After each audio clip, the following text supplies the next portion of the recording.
Monica was unhappily married to Patrick, a pagan who only converted on his deathbed.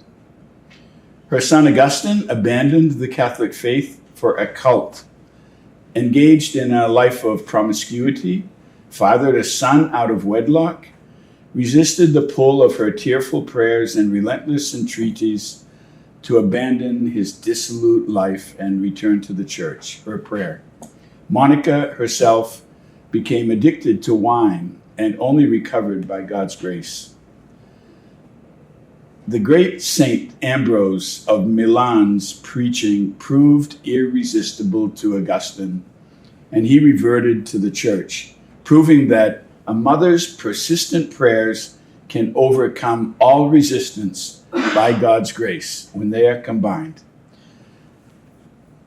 Augustine, we know a lot about his mother and about him because he wrote the first tell-all book of Confessions, the Confessions of St. Augustine, along with the City of God. And just he's a towering figure in the first 1,000 years of Christianity, a doctor of the church.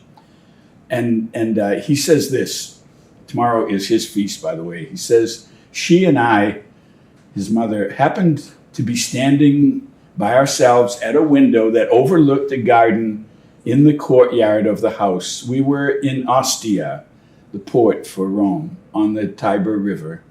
And so the two of us, all alone, were enjoying a very pleasant conversation, forgetting the past, which had been troubled, pushing on to what is ahead. We were asking one another in the presence of the truth, God, for you are the truth, Lord, what it would be like to share the eternal life enjoyed by the saints. We desired with all our hearts to drink from the streams of your heavenly fountain, the fountain of life. That was the substance of our talk, though not the exact words.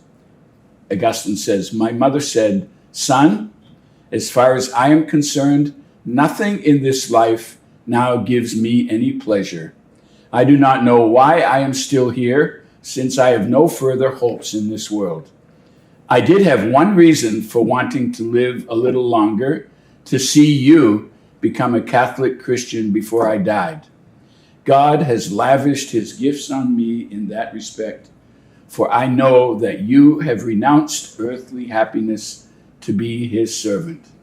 So what am I doing here? He says, soon she fell ill with a fever. My brother and I rushed to her side. She looked at us as we stood there, and she asked in a puzzled voice, she had been unconscious. She said, where was I?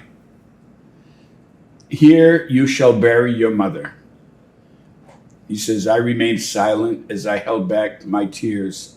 However, my brother haltingly expressed his hope that she might not die in a strange country, but in her own land, since her end would be happier there. When she heard this, her face was filled with anxiety, and she reproached him with a glance because he had entertained such earthly thoughts. And then she looked at me, Augustine, and spoke. Look what he is saying. Thereupon she said to both of us, bury my body wherever you will. Let not care of it cause you any concern. One thing only I ask you, that you remember me at the altar of the Lord, wherever you may be. So Augustine became a priest, he became a bishop, a great father of the church, a doctor of the church. And in St. Monica's parish on the wall, in the gathering space, these huge letters, one thing I ask of you, that you remember me at the altar of the Lord. That was his mother's final prayer, in which he honored it over and over again.